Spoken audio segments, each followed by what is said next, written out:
ഹിജറ കലണ്ടറിന്റെ രണ്ടാമത്തെ മാസമായ സഫർ മാസത്തിലേക്ക് നമ്മൾ പ്രവേശിച്ചിരിക്കുകയാണ്.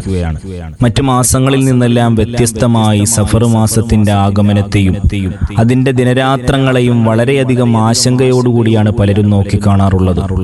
എന്തോ ഒന്നിനും കൊള്ളാത്ത ഒരു ഹൈറായ കാര്യങ്ങളും ചെയ്യാൻ പറ്റാത്ത മാസമാണ് സഫർ മാസം എന്നുള്ളൊരു തെറ്റിദ്ധാരണ ഇപ്പോഴും പല വിശ്വാസികളുടെയും ഹൃദയത്തിൽ തളം കെട്ടി നിൽക്കുന്നു എന്നുള്ളത് വളരെ വേദനാജനകമായ ഒരു കാര്യമാണ്. ഈ അടുത്തൊരു സഹോദരൻ വിളിക്കുകയുണ്ടായി. കല്യാണത്തിന്റെ ഡേറ്റ് എടുക്കുന്ന വിഷയവുമായിട്ട് ബന്ധപ്പെട്ടാണ് വിളിക്കുന്നത്. എന്നോട് പറഞ്ഞു, ഉസ്താദേ, ഇത് സഫർ മാസമല്ലേ, ഈ മാസത്തിൽ കല്യാണമൊന്നും പറ്റൂലല്ലോ. അപ്പൊ നമുക്ക് റബീഉൽ അവ്വലിലേക്ക് ഡേറ്റ് എടുക്കാൻ വേണ്ടിയിട്ട് എന്നോട് പറയാണ്. അപ്പൊ ഞാൻ ചോദിച്ചു, ആരാണ് നിങ്ങളോട് പറഞ്ഞത് സഫർ മാസത്തിൽ കല്യാണം പറ്റൂല? ആരാണ് നിങ്ങളോട് പറഞ്ഞത്? അത് ഇങ്ങനെ പലരും പറയുന്നത് കേട്ടിട്ടുണ്ട്. ഞാൻ പറഞ്ഞു, അത് തെറ്റിദ്ധാരണ മാത്രമാണ്. പലരുടെയും തെറ്റിദ്ധാരണയാണ് സഫർ മാസത്തിൽ കല്യാണം പറ്റൂല, വീട് കൂടൽ പറ്റൂല, ഒരു ഹൈറായ കാര്യങ്ങളും വീട് പണി തുടങ്ങാൻ പറ്റൂല, ഒരു ഹൈറായ കാര്യങ്ങളും സഫർ മാസത്തിൽ പറ്റുകയില്ല എന്ന് പലരും തെറ്റിദ്ധരിച്ചിട്ടുണ്ട്. അത് പഴയ ജാഹിലിയ കാലഘട്ടത്തിലെ അന്ധവിശ്വാസമാണ്. അതിപ്പോഴും പല വിശ്വാസികളുടെയും മനസ്സിൽ തളം കെട്ടി നിൽക്കുന്നു എന്നുള്ളത് ഏറെ വിഷമമുണ്ടാക്കുന്നു. നമ്മൾ മനസ്സിലാക്കണം, അല്ലാഹു സുബ്ഹാനഹു വ തആലയോ ഹബീബായ മുത്തുനബി സല്ലല്ലാഹു അലൈഹി വസല്ലമ തങ്ങളോ എവിടെയും സഫർ മാസം മുഴുവനും ഒന്നിനും പറ്റാത്ത മാസമാണ് എന്നോ സഫർ മാസം ഒരു ഹൈറായ കാര്യങ്ങൾ ചെയ്യാൻ പാടില്ലാത്ത മാസമാണെന്ന് മുത്തുനബി സല്ലല്ലാഹു അലൈഹി വസല്ലമ തങ്ങളോ അല്ലാഹു സുബ്ഹാനഹു വ തആലയോ എവിടെയും പഠിപ്പിച്ചിട്ടില്ല. എന്ന് മാത്രമല്ല, മുത്തുനബി സല്ലല്ലാഹു അലൈഹി വസല്ലമ തങ്ങളുടെ 23 വർഷത്തെ നുബുവത്തിന്റെ ജീവിതം നമ്മൾ എടുത്ത് പരിശോധിച്ചു നോക്കിക്കഴിഞ്ഞാൽ അള്ളാന്റെ റസൂൽ സഫർ മാസം വന്നതിന്റെ പേരിൽ റസൂലുള്ളാന്റെ ഒരു യാത്രകൾ റസൂലുള്ള മാറ്റിവെച്ചിട്ടില്ല. ഒരു വിവാഹങ്ങളോ ഒരു ചടങ്ങുകളോ ഹൈറായ ഒരു കാര്യങ്ങളും സഫർ മാസത്തിന്റെ പേരിൽ റസൂലുള്ള മാറ്റിവെച്ചതായി എവിടെയും ഒരു ഹദീസിന്റെ ഗ്രന്ഥങ്ങളിൽ നമുക്ക് കാണാൻ സാധ്യമല്ല. സ്വഹാബാക്കളോ മദ്ഹബിന്റെ ഇമാമിങ്ങളോ പ്രാമാണികരായ ഉലമാക്കളോ ഇത്തരം ഒരു ആശയം നമ്മളെ പഠിപ്പിച്ചിട്ടില്ല. ഒരു കിതാബുകളിലും ഇത് കാണാൻ സാധ്യമല്ല. മറിച്ച് ഇത് ജാഹിലിയ കാലഘട്ടത്തിലുണ്ടായിരുന്ന അന്ധവിശ്വാസമായിരുന്നു. മഹാനായ ഇമാം ബുഖാരി റളിയല്ലാഹു അൻഹു റിപ്പോർട്ട് ചെയ്യുന്ന ഒരു ഹദീസിൽ കാണാം, മുത്തുനബി സല്ലല്ലാഹു അലൈഹി വസല്ലമ തങ്ങൾ പറയുകയാണ്, പഴയ ജാഹിലിയ കാലഘട്ടത്തിലുണ്ടായിരുന്ന അറബികളുടെ ഇടയിലുണ്ടായിരുന്ന അന്ധവിശ്വാസങ്ങളെ പരിശുദ്ധമായ ഇസ്ലാമിന്റെ ആഗമനത്തോടുകൂടെ, പരിശുദ്ധമായ ഇസ്ലാമിന്റെ വരവോടുകൂടെ എല്ലാ അന്ധവിശ്വാസങ്ങളെയും അനാചാരങ്ങളെയും പരിശുദ്ധ ഇസ്ലാം കുഴിച്ചുമൂടുകയാണ്. അള്ളാന്റെ റസൂല് പറയുകയാണ്, ലാ അദ്വ വലാ തീറത വലാ ഹാമത വലാ സഫറ. 4 അന്ധവിശ്വാസങ്ങളെയാണ് ഈ ഹദീസിലൂടെ അള്ളാന്റെ റസൂല് കുഴിച്ചു മൂടുന്നത്. അതിൽ ഒന്നാമതായിട്ട് മുത്തുനബി തങ്ങൾ പറയുകയാണ്, ലാ അദ്വ, രോഗമെന്നുള്ളത് സ്വന്തമായിട്ട് പകരുന്ന ഒന്നല്ല. പഴയകാലത്ത് ജാഹിലിയ കാലഘട്ടത്തിൽ അറബികളുടെ വിശ്വാസം അങ്ങനെയായിരുന്നു. സ്വന്തമായിട്ടാണ് രോഗം പകരുന്നതെന്ന് അവർ വിശ്വസിച്ചിരുന്നു. മുത്തുനബി തങ്ങൾ പറയുകയാണ്, അങ്ങനെ അല്ല, രോഗം സ്വന്തമായിട്ട് പകരുന്ന ഒന്നല്ല. നമ്മൾ മനസ്സിലാക്കേണ്ട, പകർച്ചവ്യാധികളൊക്കെ പടർന്നു പന്തലിക്കുന്നുണ്ടല്ലോ, അതല്ല ഇവിടെ പറഞ്ഞതിന്റെ ഉദ്ദേശം. അല്ലാഹു സുബ്ഹാനഹു വ തആലയുടെ ഖദർ ഖളാഇൽ നിന്ന് തെറ്റിക്കൊണ്ടാണ് ഇവർ വിശ്വസിക്കുന്നത്. അങ്ങനെയുള്ള വിശ്വാസത്തെയാണ് പരിശുദ്ധമായ ഇസ്ലാം എതിർക്കുന്നത്. രോഗമെന്നുള്ളത് സ്വന്തമായിട്ട് പകരുന്ന ഒന്നല്ല, മറിച്ച് അല്ലാഹു സുബ്ഹാനഹു വ തആലയുടെ ഖളാ ഇല്ലാതെ ഒന്നും ഈ ഭൂമി ലോകത്ത് സംഭവിക്കുകയില്ല. പരിശുദ്ധമായ ഖുർആൻ നമ്മളെ പഠിപ്പിക്കുകയാണ്, കുല്ലൻ യുസീബനാ ഇല്ലാ മാ കതബല്ലാഹു ലനാ ഹുവ മൗലാനാ. അല്ലാഹു സുബ്ഹാനഹു വ തആല വിധിച്ചതല്ലാതെ ഒന്നും നമ്മളെ ബാധിക്കുകയില്ല. ഇല്ലാ മാ കതബല്ലാഹു ലനാ, അല്ലാഹുവിന്റെ വിധിയില്ലാതെ ഒന്നും ഈ ഭൂമി ലോകത്ത് സംഭവിക്കുകയില്ല. അല്ലാഹു രേഖപ്പെടുത്തിയതുപോലല്ലാതെ ഒന്നും ഇവിടെ സംഭവിക്കുകയില്ല.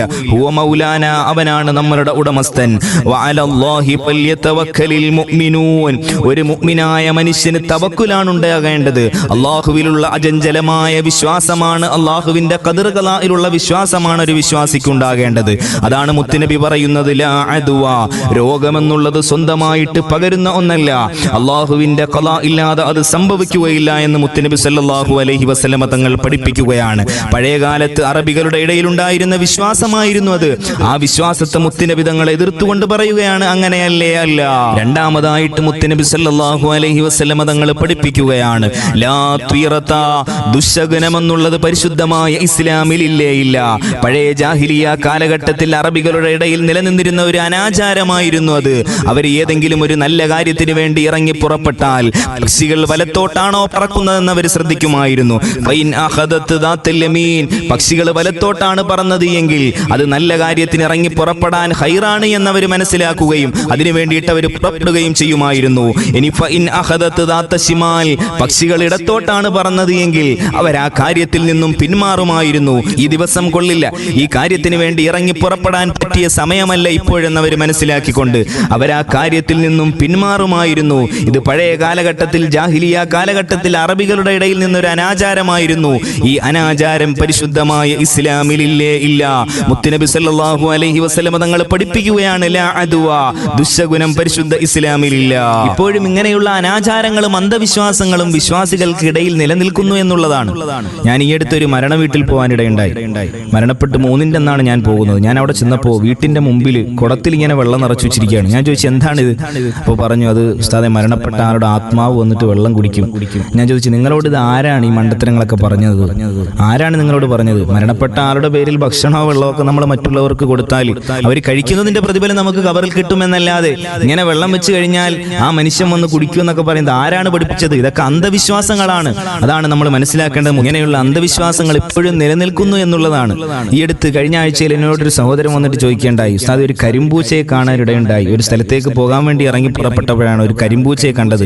എന്തെങ്കിലും പ്രശ്നമുണ്ടോ? ഞാൻ പറഞ്ഞു, എന്താണ് പ്രശ്നം? ഒരു പ്രശ്നമില്ല, അതൊക്കെ അള്ളാഹുവിന്റെ സൃഷ്ടിയല്ലേ, അതൊന്നും ഒരു പ്രശ്നമില്ല. പൂച്ച വട്ടം ചാടിയത് കൊണ്ടോ ഏതെങ്കിലും ജീവികളുടെ കരച്ചിൽ കേട്ടത്, ഇതൊന്നും ഒരു പ്രശ്നമുള്ള കാര്യമല്ല. നമ്മൾ അങ്ങനെയൊന്നും വിശ്വസിക്കാൻ പാടില്ല. ദുശ്ശഗുണം പരിശുദ്ധമായ ഇസ്ലാമിലില്ല. മുത്തുനബി സല്ലല്ലാഹു അലൈഹി വസല്ലം തങ്ങൾ പഠിപ്പിക്കുകയാണ്. ഒരു രാജാവിന്റെ സംഭവം ഓർമ്മ വരികയാണ്. രാജാവ് എന്തോ ഒരു നല്ല കാര്യത്തിന് വേണ്ടിയിട്ട് രാവിലെ തന്നെ കൊട്ടാരത്തിൽ നിന്നും ഇറങ്ങി പുറപ്പെടുകയാണ്. രസകരമായൊരു സംഭവമാണിത്. രാവിലെ തന്നെ കൊട്ടാരത്തിൽ നിന്നും ഇറങ്ങി പുറപ്പെട്ടു. അങ്ങനെ പുറപ്പെടുന്ന സമയത്ത് രാജാവ് ആദ്യമായിട്ട് കാണുന്നത് ഒരു കണ്ണ് കാണാൻ വയ്യാത്ത അന്ധനായ ഒരു മനുഷ്യനെയാണ്. അപ്പൊ രാജാവ് ഉടനെ ചിന്തിക്കുകയാണ്, പടച്ചോനെ, ഇന്നത്തെ എന്റെ ദിവസം പോയി. ആദ്യമായിട്ട് ഈ മനുഷ്യനെ തന്നെയാണല്ലോ ഞാൻ കണി കണ്ടത്. നമ്മൾ പറയില്ലേ, പലരെയൊക്കെ നമ്മൾ കാണുമ്പോൾ, പലരെയും കണി കണ്ടുണരുമ്പോൾ നമ്മൾ പറയലുണ്ട്, ഇന്നത്തെ ദിവസം തന്നെ പോയി, അവനെയാണ് കണി കണ്ടത്. നമ്മൾ പോയി പലരോടും പറയലുണ്ട്. അതേപോലെ രാജാവ് ചിന്തിക്കുകയാണ്, ഈ മനുഷ്യനെയാണല്ലോ, കണ്ണുപൊട്ടനായ ഈ മനുഷ്യനെയാണല്ലോ ഞാൻ കണ്ടത്, എന്റെ ഇന്നത്തെ ദിവസം പോയി എന്ന് മനസ്സിലാക്കിയിട്ട് തന്റെ പട്ടാള സൈന്യത്തോട് പറയാണ്, ഈ മനുഷ്യനെ പിടിച്ച് ജയിലിൽ കൊണ്ടുപോയിടാൻ പറയാണ്. സുബ്ഹാനല്ലാഹ്. അങ്ങനെ ഈ അന്ധനായ മനുഷ്യനെ, ഒരു കണ്ണിന് മാത്രം കാഴ്ചയുള്ള ഈ മനുഷ്യനെ കൊണ്ടുപോയി ജയിലിലിടുകയാണ്. ജയിലിലിട്ടിട്ട് രാജാവ് പോയി.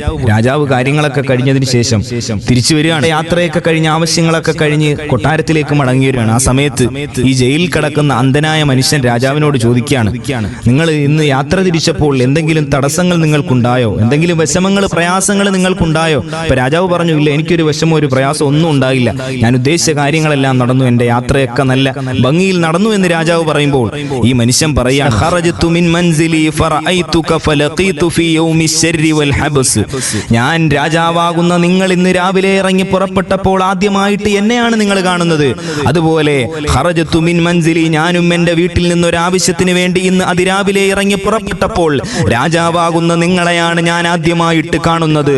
ഫലഖീതു ഫീ യൗമി ശർരി വൽ ഹബ്സ്, അങ്ങയെ ഞാൻ കണ്ടതുകൊണ്ട് എന്റെ ഇന്നത്തെ ദിവസം മുഴുവനും എനിക്ക് ശർറ് പിടിച്ചതായിരുന്നു, മോശമായിരുന്നു എന്ന് മാത്രമല്ല, വൽ ഹബ്സി, ഞാൻ മുഴുവൻ സമയവും ജയിലിൽ കഴിയേണ്ട ഒരവസ്ഥയിലേക്ക് വന്നു.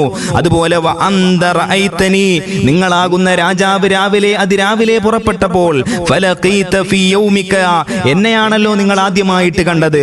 അൽ ഖൈറ വസ്സുറൂറ, നിങ്ങളുടെ യാത്രയിൽ നിങ്ങൾക്കൊരു പ്രശ്നവും ഉണ്ടായില്ല. നിങ്ങളുടെ യാത്രയിൽ നിങ്ങൾക്കൊരു പ്രയാസമോ ബുദ്ധിമുട്ടോ ഒന്നും ഉണ്ടായില്ല. മറിച്ച് നിങ്ങളുടെ യാത്രയും നിങ്ങളുടെ കാര്യങ്ങളെല്ലാം സന്തോഷകരമായിട്ട് പൂർത്തിയായി എന്ന് ഈ മനുഷ്യൻ രാജാവിനോട് ചോദിക്കുകയാണ്. ഇതൊരു രസകരമായ സംഭവമാണ്, കിതാബുകളിലൊക്കെ കാണാം. പരിശുദ്ധമായ ഇസ്ലാമിൽ നമ്മൾ മനസ്സിലാക്കണം, പരിശുദ്ധ ഇസ്ലാമിൽ ദുശ്ശഗുനം ഇല്ലേ? ഇല്ല. മൂന്നാമതായിട്ട് റസൂലുള്ള പറയുകയാണ്, വലാ ഹാമതാ, ഏതെങ്കിലും പക്ഷി ചിലച്ചത് കൊണ്ട് ഒരു അപകടവും വരികയില്ല. അങ്ങനെ ഒരാളും വിശ്വസിക്കാൻ പാടില്ല.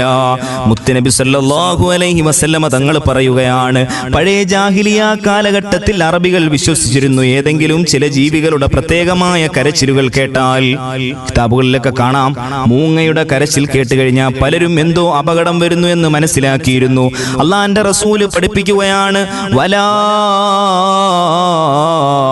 ഹാമതാ, അങ്ങനെ ഏതെങ്കിലും പക്ഷി ചിലച്ചതുകൊണ്ട് ഒരു പ്രശ്നവും വരികയില്ല. ഒരു പക്ഷി അലിച്ചതുകൊണ്ട് ഒരു പ്രശ്നവും വരില്ല. നാലാമത് റസൂലുള്ള പറയാണ്, വലാ സഫറ, സഫർ മാസത്തിനൊരു പ്രശ്നവുമില്ല. പഴയ കാലത്ത് ജാഹിലിയ കാലഘട്ടത്തിൽ അറബികൾ വിശ്വസിച്ചിരുന്നു, കാനൂ യതശാഅമൂന ബിദുഖൂലി സഫർ, സഫർ മാസം പ്രവേശിച്ചു കഴിഞ്ഞാൽ എന്തോ വലിയ ദുശ്ശകുനമാണ്, വലിയ പ്രശ്നമാണ്, എന്തോ വലിയ മുസീബത്തുണ്ടാവും, ഒരു ഖൈറായ കാര്യങ്ങളും പറ്റൂല എന്ന് അവർ വിശ്വസിച്ചിരുന്നു. റസൂലുള്ള പറയാണ്, ലാ സഫറ, സഫർ മാസത്തിന് ഒരു പ്രത്യേകതയില്ല, സഫർ മാസത്തിന് ഒരു പ്രശ്നവുമില്ല. റസൂലുള്ള പറയാണ്, എന്ന് മാത്രമല്ല ഈ മാസം ശുഭകരമല്ല, മാത്രമല്ല എന്ന് തെളിയിക്കുന്ന ഒരുപാട് സംഭവങ്ങൾ പരിശുദ്ധ ഇസ്ലാമിൽ സംഭവിച്ചിട്ടുണ്ട്. അതിലൊന്നാമത് ഹിജ്റയുടെ തുടക്കം. നബി സല്ലല്ലാഹു അലൈഹി വസല്ലം തങ്ങൾ മക്കയിൽ നിന്നും മദീനയിലേക്ക് ഹിജ്റ പോകാനായി വീട് വിട്ടിറങ്ങിയതും സൗർ ഗുഹയിൽ അഭയം പ്രാപിച്ചതും ഒരു സഫർ മാസത്തിലായിരുന്നു എന്ന് ചരിത്രങ്ങളിൽ നമുക്ക് കാണാം. മഹദിയായ ബീബി ഫാത്തിമ റളിയല്ലാഹു അൻഹയുടെ വിവാഹം നടന്നത് ഈ സഫർ മാസത്തിലായിരുന്നു എന്ന് ചരിത്രങ്ങളിൽ കാണാം. മഹദിയായ ഖദീജ ഉമ്മ റളിയല്ലാഹു അൻഹയെ റസൂലുള്ളാഹി സ്വല്ലല്ലാഹു അലൈഹി വസല്ലം തങ്ങൾ വിവാഹം ചെയ്തത് സഫർ മാസത്തിലായിരുന്നു എന്ന് കാണാം. ഖൈബറിൽ വിജയമുണ്ടായത്, മുസ്ലിങ്ങളുടെ ചരിത്ര പ്രധാനമായ ഖൈബർ കോട്ട കീഴടക്കാൻ സാധിച്ചത് ഈ സഫർ മാസത്തിലായിരുന്നു. മാത്രമല്ല നബി സല്ലല്ലാഹു അലൈഹി വസല്ലം തങ്ങൾ നേരിട്ട് പങ്കെടുത്ത ആദ്യ യുദ്ധം അബവാ എന്ന യുദ്ധം നടന്നതും ഈ സഫർ മാസത്തിലായിരുന്നു എന്ന് ചരിത്രങ്ങളിൽ കാണാം. ഇങ്ങനെ ഒട്ടനവധി ചരിത്ര പ്രസിദ്ധമായ സംഭവങ്ങൾ ഈ സഫർ മാസത്തിൽ നടന്നിരുന്നു എന്നും നമുക്ക് കാണാം. അതുകൊണ്ട് ഈ മാസത്തിന് പ്രത്യേകമായിട്ട് ഒരു പ്രശ്നവുമില്ല. നമ്മൾ ആരും, വിശ്വാസികളായ നമ്മൾ ആരും അങ്ങനൊന്നും തെറ്റിദ്ധരിച്ചു പോകാൻ പാടില്ല. ഒരു വിശ്വാസിയായ മനുഷ്യനെ സംബന്ധിച്ചിടത്തോളം അള്ളാഹുവിനെ അനുസരിച്ച് ജീവിക്കുന്ന എല്ലാ ദിവസങ്ങളും അവൻ അനുഗ്രഹീതമാണ്. പാപങ്ങൾ ചെയ്യുന്ന എല്ലാ ദിവസങ്ങളും അവന് നിർഭാഗ്യകരവുമാണ്. അങ്ങനെയാണ് ഒരു വിശ്വാസിയുടെ ജീവിതം. അല്ലാതെ നമുക്ക് വേറൊരു ദിവസം, ഒരു മാസം, ഒരു ഒന്നും പ്രശ്നമില്ല. പിന്നെ നമ്മൾ പല കാര്യങ്ങളും, ചില കാര്യങ്ങൾക്ക് ചില ദിവസങ്ങൾ നല്ലതാണ്. ഉദാഹരണം പറഞ്ഞാൽ ഈ വെള്ളിയാഴ്ച ദിവസം ആഴ്ചകളുടെ കൂട്ടത്തിൽ, ദിവസങ്ങളുടെ കൂട്ടത്തിൽ ഏറ്റവും ശ്രേഷ്ഠമായ ദിവസമാണ് ആഴ്ചയിൽ സംഭവിക്കുന്ന ദിവസങ്ങളിൽ. കല്യാണം നടത്താൻ, നിക്കാഹ് നടത്താൻ ഏറ്റവും ഉത്തമമായ ദിവസം ഏതാണ്? വെള്ളിയാഴ്ച ദിവസമാണ്. വെള്ളിയാഴ്ച ദിവസമാണ് ഉത്തമമായ ദിവസം. അങ്ങനെ പല കാര്യങ്ങൾക്ക് നല്ല ദിവസങ്ങളും സമയങ്ങളും ഇതൊക്കെ നമ്മൾ ഉസ്താദന്മാരെ കൊണ്ട് നോക്കിപ്പിക്കലുണ്ട്. അതിനൊന്നും ഈ പറഞ്ഞത് എതിരല്ല.